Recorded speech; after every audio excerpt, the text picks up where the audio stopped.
అంటే ఏమిటో తెలుస్తుంది. ఈ ఇన్స్ట్రుమెంట్స్ గురించి వాటి గురించి కూడా తెలుస్తుందని అవగాహన. భక్త మహాశైలారా, పరమేశ్వరుడు ఎప్పుడైతే వెళ్ళిపోయాడో అమ్మవారు జగన్మాత తల్లిదండ్రుల దగ్గర అనుమతి పొందింది. నేను పరమేశ్వరుని గురించి తపస్సు చేసి ఆయన్నే భర్తగా పొందుతాను అంది. ఇదేమిటమ్మా, మొన్నటిదాకా ఆయన సేవలు చేసావు కదా, ఆయన ఏమన్నా నిన్ను మన్నించాడా? హఠాత్తుగా అదృశ్యం అయిపోయాడు, వెళ్ళి కైలాసంలో కూర్చున్నాడు. ఎందుకమ్మా కాళ్ళు పట్టుకు వేలాడుతుంటే చూరు పట్టుకు వేలాడుతున్నట్టు ఉంది నీ పరిస్థితి? వద్దమ్మా అన్నారు. నాన్నగారు, నేను మాట అంటే మాటే, అంతే, ఒకటే మాట అని ఆ చిరికెత్తల్ని వెంట పెట్టుకుని కాలినడకన గౌరీ శృంగానికి చేరుకుని మారేడు వృక్షములు ఎక్కువగా ఉన్న చోట ఒక ఆశ్రమాన్ని నిర్మించింది. శాంతి నికేతనం అని పేరు పెట్టి పరమేశ్వరుణ్ణి ఘోర తపస్సుతో తెప్పిద్దామని చేసి మంచి కీర్తనండి. శశికళ జూత నాపై చలముచ్చేయ శశికళ నాపై చలముచ్చేయ దగురాదయానిధి శశికళ విశరముగాద నామన విన్న కృపలేద మీ దర్శన మొసగరాద కుసుమదర వారి కుజన మద వైరి బసిదాంగధారి శశికళాజు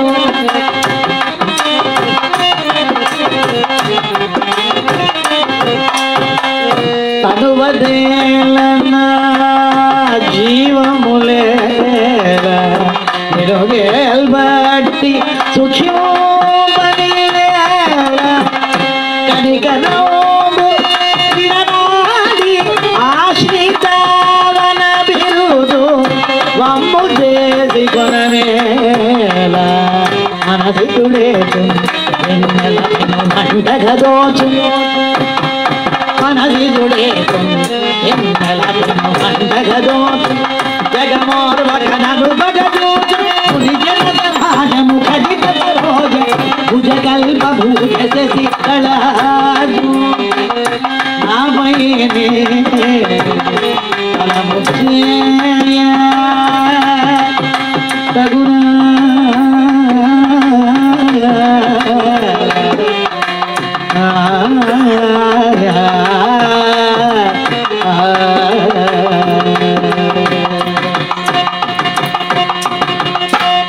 పరీక్ష సేయదగునే మగువన్ భగవోనే నన్ను దుర్దాంతమనోవ్యధనే కుమిలి తల్లడమంద విధించదేల నీ పంతము పాలనేత్రముల పాయదుకో తడిగుడ్డతోడ నా గొంతును కోయ చూచుట అతి ఘోరము ఘోరము మారసంహర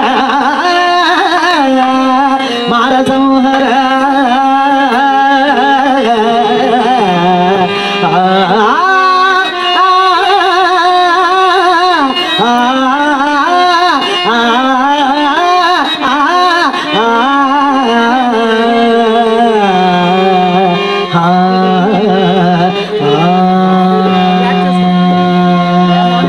నన్నింత పరీక్ష చేస్తావా? నాపై ఎందుకయ్యా నీకింత పట్టుదల? తడిగుడ్డతో నా గొంతు కొయ్యడం కోసం ప్రయత్నిస్తావా? నేను మరణానికైనా సిద్ధమే. ఈ తపోదీక్షను మాత్రం విడువలని పంచాగ్ని మధ్యమం నుండి తపస్సు ప్రారంభించింది. ఆకలి, నిద్ర, దేహాభిమానం కూడా వర్జించి ఈ చెవి వడగాడుపు ఆ చెవి కొట్టే తీక్షణమే రోహిణీ కార్తీయండలో ఉంటుంది. ఓం నమ శివాయ, ఓం నమ శివాయ. మంచుగడ్డలు త్రిమ్మరించే మొదలోతు నీళ్లలో నుంచుని ఓం నమ శివాయ, ఓం నమ శివాయ. ఈ ఇంటిపై కాకి ఆ ఇంటిపై రాలకుండా కురిసే జడిమాలలో కుంభవృష్టిలో నిలబడి ఓం నమ శివాయ, ఓం నమ శివాయ అని తపమాచరిస్తోంది మహాతల్లి జగన్మాత పార్వతీదేవి. అద్భుత విగ్రహ అమరాధీశ్వర అగణిత గుణ గణ అమృత శివ సాంబ సదా శివ సాంబ సదా శివ సాంబ సదా శివ సాంబ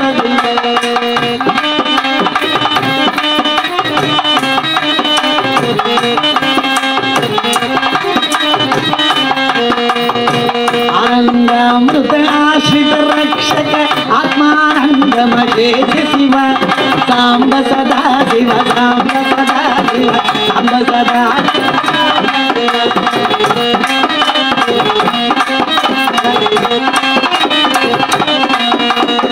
ఇందుకళాధర ఇంద్రాది ప్రియ ఇజ సురేశ మహేశ శివా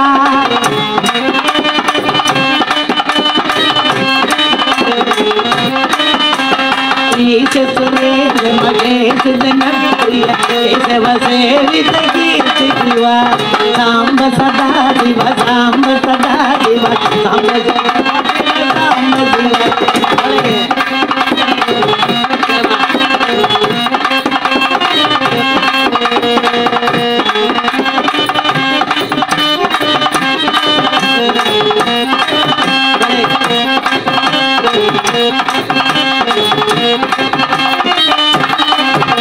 విశ్వేశ్వరాయ నరకార్ణవతారణాయ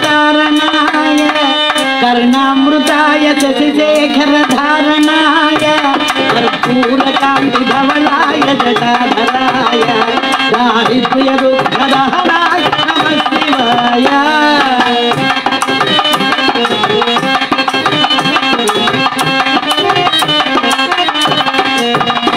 గౌరీ ప్రియాయ రజనీశ కళాధరాయ ఆనందకాయ భుజగాధిపకందనాయ గంగాధరాయ గజరాజ విమర్దనాయ దారిద్ర్య దుఃఖ దహనాయ నమః శివాయ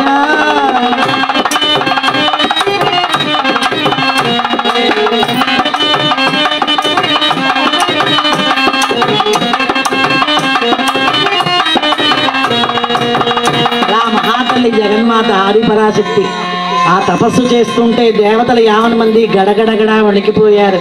అందరూ పరమేశ్వరుని శరణి వేడారు. మీకెందుకు, మీకేం భయం లేదు అని అభయం ఒసగి భవుడు భృంగీశ్వరుని శిష్యుడిగా ఏర్పాటు చేసుకుని ఆ పార్వతీదేవి దగ్గరికి వచ్చాడు. శిష్యుడు అంటే శిష్యుడా, ఆహాహా గొప్ప శిష్యులు మహానుభావులు. ఓ గురువు గారి దగ్గరికి ఓ 10 మంది శిష్య పరమాణువులు వచ్చారు. వాళ్ళని 1-2 ప్రశ్నలు వేశారు గురువు గారు. ఓహో వీళ్ళు పరమానంద శిష్యులు అనుకున్నాడు.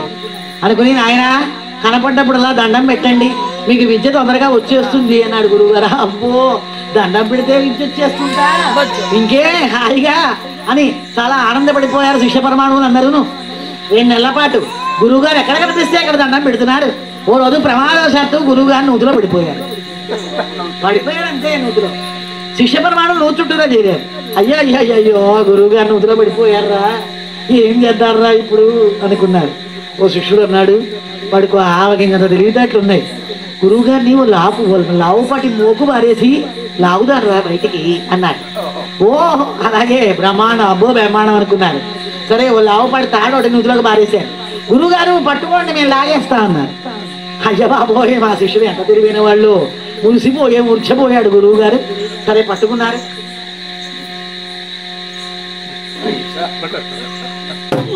నెమ్మదిగా గట్టిగా శుభ్రంగా లాగారు. 2-3 సార్లు కొంచెం పైకి వచ్చారు గురువు గారు. ఇంకా 2-3 అడుగుల్లో గురువు గారు పైన పడిపోతారు. వచ్చి ఆగండ్రా అన్నాడు. ఎందుకురా అన్నాడు. గురువు గారు నూతిలో కనబడి మనకి ఇంతసేపు అయిన దానికి దండం పెట్టామా,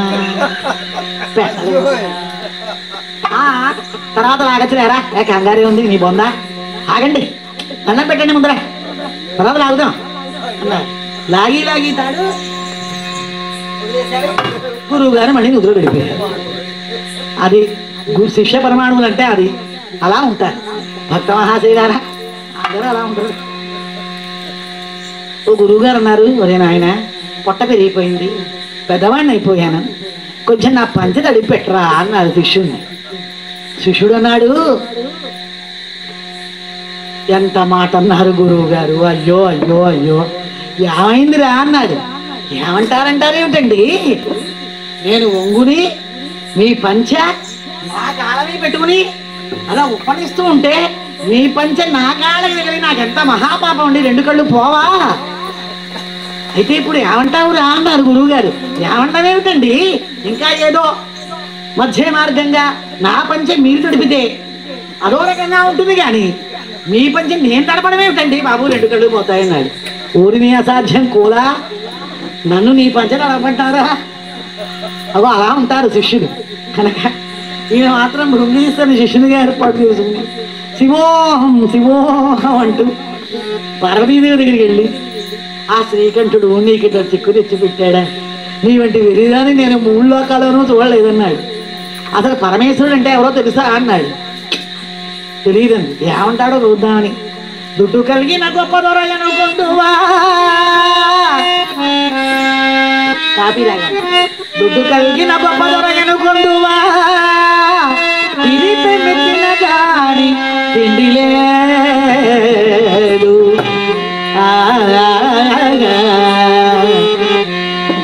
డబ్బు బాగా ఉన్నవాడు, దుడ్డు అంటే తమిళలో డబ్బు, డబ్బు బాగా ఉన్నవాడు కుబేరుడు ఫ్రెండ్ కదా అనుకుంటావేమో. రుద్రభూమిలో మకాన్ చేస్తాడు శ్మశానంలో. ఇల్లు వాకిలికి లోటేమనుకుందువా, వాకునరాని నివాస భూమి. అయ్యోలంత కొంపుంది మైసూరు మహారాజా వారి ప్యాలెస్, నౌకర్లు చాకర్లు అనుకుంటావా, అసలు ఇల్లే లేదు, శ్మశానాల్లో ఉంటాడు. భోగపరుడని పొంగిపోయేదనందువా,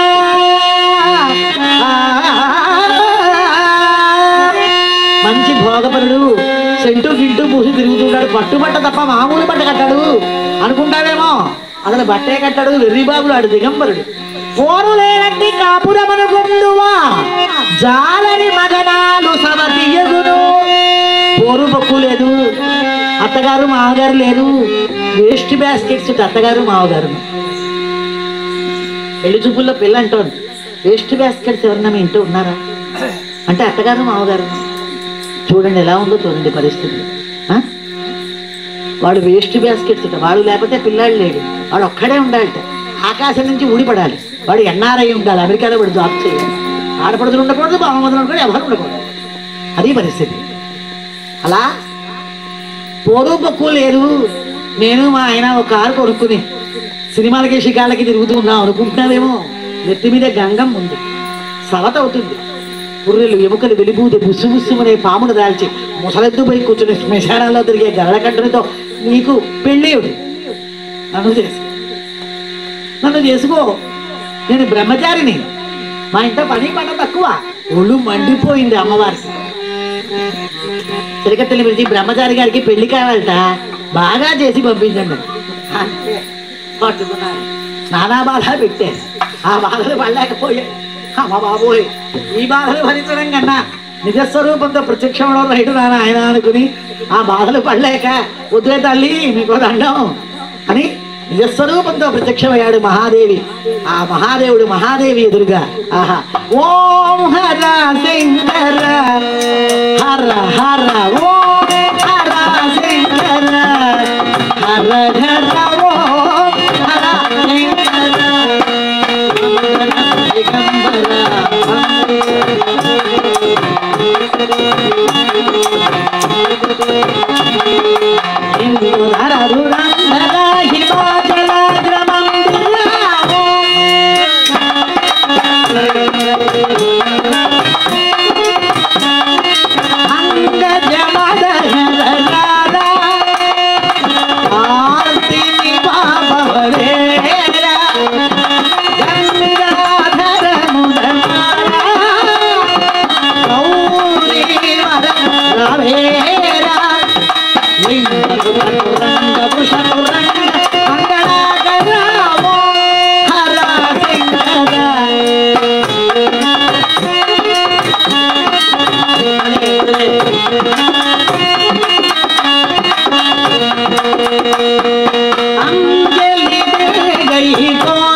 దైత్యభంజన హర హర, ఓం హర.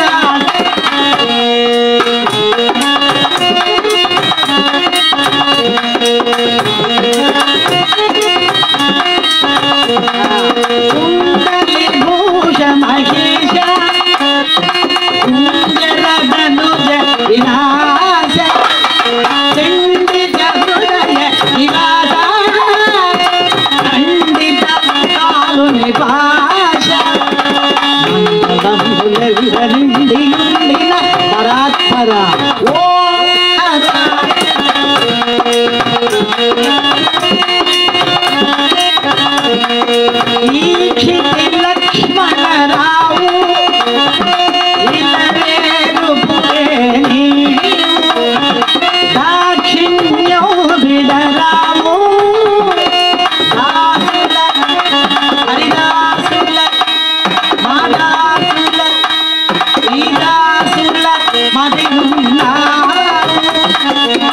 క్షణంబుదీక్షమే అవేక్షమోక్షమే రామో హర శంకర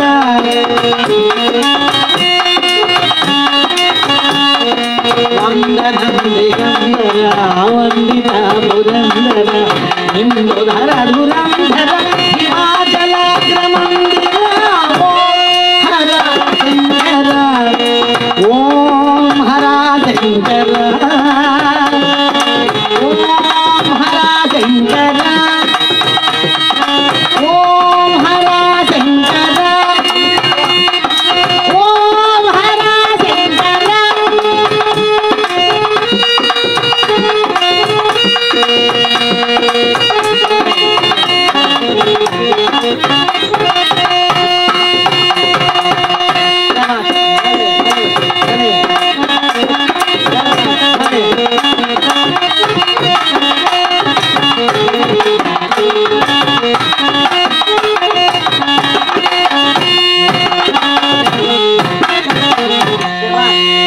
చాలా బాగుందండి బాబా చూసేవాడు చూడు ఎంత బాగుంది శ్రీకాకుళంలో నేను మొన్న ప్రోగ్రామ్స్కి వెళ్ళా దేవి నవరాత్రులకి చాలా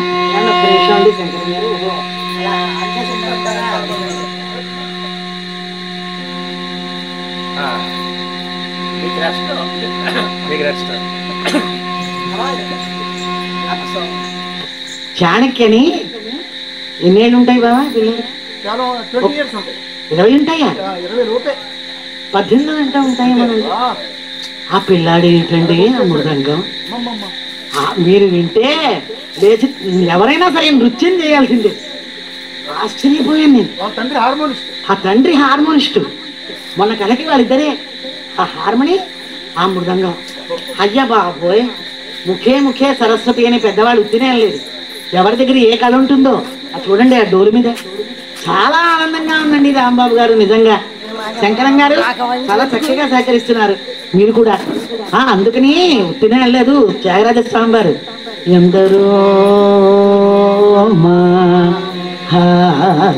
మహానుభావు అందరికీ వందనము ఎందరో మహానుభావులు వద్దులేండి శంకరం గారు వద్దులే పరమ భాగవతమౌ నివదసి విభాకర సనందన ససురకిం పురుష కనక కసిపు సుత నారద తుంబులు పవన సోను బాలచంద్రధర సరోజ భవభూసురవరులు పరమ పరులు ఘనులు కమల భవసుఖ సదానుభవులు ఈసారి ఎప్పుడైనా పాడుకుందాం అక్క మహాశీలరా అలా ఈసారి పాడుకుందాం ఎందుకంటే కొన్ని కారణాలు అందువల్ల ఎంత చక్కటి ఆహాహ భాగవత రామాయణ గీత పురాణ మర్మములం శివాది షణ్మతముల కూఢములం 30 సురాంతరంగముల భావం ముల విరిగి భావనయాది సౌఖ్యముచే చిరాయువుల్ కలిగి నిరవధి సుఖాత్ములై త్యాగరాజాప్తులై ఆ స్వరం ఉంటుంది అద్భుతం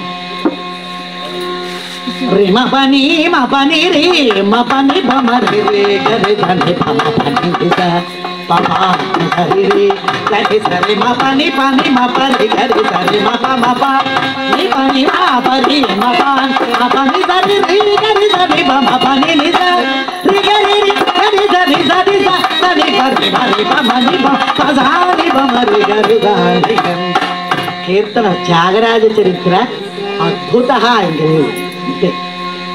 పక్కన ఎత్తేనంతే నాకు పిచ్చిన మాట అది ఒక రకంగా చెప్పాలంటే ఆ కీర్తనలు అంటే ఎంత పిచ్చి అంటే నాకు అంత ఆనందం అందుకే త్యాగరాజు నేర్చుకున్నాను అందుకే అన్నమయ్య నేర్చుకున్నాను అందుకే రామదాసు నాకు ఎంత ఆనందం అంటే అంటుకోకుండా పాడుకోవచ్చు అనుకున్నాను నిజం చెప్తున్నాను నేను యథార్థం నా పని నేను చేసుకుంటూ పాడుకోవచ్చు హాయిగా అనుకున్నాను రామానుగ్రహంతో ఏదో పెడుతున్నాను అనుకోండి, అది వేరే విషయం. భక్త మహాశైలారా, జయ శ్రీమద్రమారమణ గోవిందో హరి. అలా ముఖే ముఖే సరస్వతి. సరే అమ్మ జగన్మాత ఆదిపరాశక్తి, పార్వతీ నీ తపోనిష్టగా మెచ్చాను, నిన్ను వివాహం ఆడ వచ్చానంటే తండ్రి గారికి శుభవర్తమానం తెలియజేయండి, కన్యాదాన భాగ్యం మనకు కలగజేయండి. ఏంటి అన్నదానం ఒకటి కన్యాదానం ఒకటి రెండు చాలా గొప్ప విశేషం. కర్ణుడు అన్ని దానాలు చేశాడు, బంగారం వజ్రాలు వస్త్రాలు. అన్నదానం చేయలేదు, పైకి వెళ్ళాడు. నువ్వు అన్నదానం చేయలేదురా నాయన, నీకు అన్నం పుట్టదు, మళ్ళీ పో భూలోకానికి అన్నం పెట్టిరా అన్నారు. అలా ఈ దంపతులు ఇద్దరు కూడా చక్కగా, సుబ్రహ్మణ్యం గారు మా నాగమణి గారు ఇద్దరు ఎంత చక్కగా అన్నదానం చేసుకుంటున్నారు, ఎంత అదృష్టం అది. అలా భక్త మహాశైలారా, సరే సప్తర్షుల్ని అరుంధతీదేవిని పంపించారు. ముహూర్త నిశ్చయం చేసి వాళ్ళు వెళ్ళిపోయారు. ఏ కవి వర్ణించలేనట్లుగా ఓషధీపురాన్ని చక్కగా అలంకరించారు. పరమేశ్వరుడు పెళ్లి కుమారుని వేషంతో గంగా యముల్ని వింజామల్ని వీస్తుండగా, బ్రహ్మ విష్ణుముద్ర వేత్రహస్తుల మార్గం చూపిస్తుండగా, ఓషధీప్రస పురవీధుల్లో ఊరేగి చక్కగా ఆ మహానుభావుడు కళ్యాణ మండపంలో కూర్చున్నాడు. పార్వతీదేవిని తీసుకువచ్చి సాలంకృత కన్యాదానం చేశారు మేనకా హిమవంతుడు. కన్యాం కనక సంపన్నాం కనకాభరణైర్యుతాం దాస్యామి విష్ణువేతుభ్యం బ్రహ్మలోక జిగీషయ. నా బ్రహ్మలోక శాశ్వత బ్రహ్మలోకం కోసం నీకు ఈ కన్యను దానం చేస్తున్నాను అని. అలా సుముహూర్తే సావధాన సులగ్నే సావధాన లక్ష్మీనారాయణ ధ్యాన సావధాన అయం ముహూర్త సుముహూర్తోస్తు ధ్రువం తే రాజావరుణో ధ్రువం దేవో బృహస్పతి ధ్రువం దైంద్రశ్చాగ్నిశ్చ రాష్ట్రం ధారయతాం ధ్రువం మాంగళ్యం తంతురానేన లోక జీవన హేతవే కంఠే బధ్నామి సుభగే త్వం జీవ శరదాం శతం మాంగళ్య ధారణ ముహూర్త సుముహూర్తోస్తు తథాస్తు.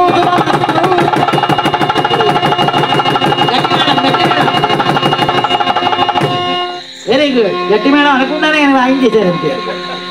అలా లోక జీవన హేతం అంటే లోక సౌఖ్యం కోసం, మమ జీవన హేతం అంటే నా సౌఖ్యం కోసం, మన ఇంట్లో జరిగే పెళ్లి. అలా మంగళసూత్రములు 3 ముళ్ళు వేశాడు మహాదేవుడు పార్వతీదేవి కంఠసీమయ్య. ఆ తర్వాత కుమారస్వామి ఆవిర్భవించి లోకకంఠకుడైన తారకాసుని సంహరించాడు, లోక కళ్యాణం కలగజేశాడు. భక్త మహాశైలారా, మంథా సుబ్రహ్మణ్యేశ్వర శర్మ గారు మంథా నాగమణి దంపతులు చాలా చక్కగా వారి ఇంట్లో వారి భుజస్కంధాల మీద ఈ కార్యక్రమాలన్నీ వేసుకుని ఎవరి సహాయ సహకారాలు లేకుండా చాలా చక్కగా ఇవన్నీ నిర్వహిస్తున్నారంటే చాలా గొప్ప విశేషం. అమ్మా ఆయన పేరు సత్యబాబు గారా? సత్యబాబు గారు ఈ ముందర స్థాపించిన వారట ఈ స్థలం, ఇది పీఠం ఆశ్రమం అన్ని కూడా ఆయనమిటండి. చాలా సంతోషం. మూల పురుషుడు ఆయన, ఆయన తర్వాత వీరు కాబట్టి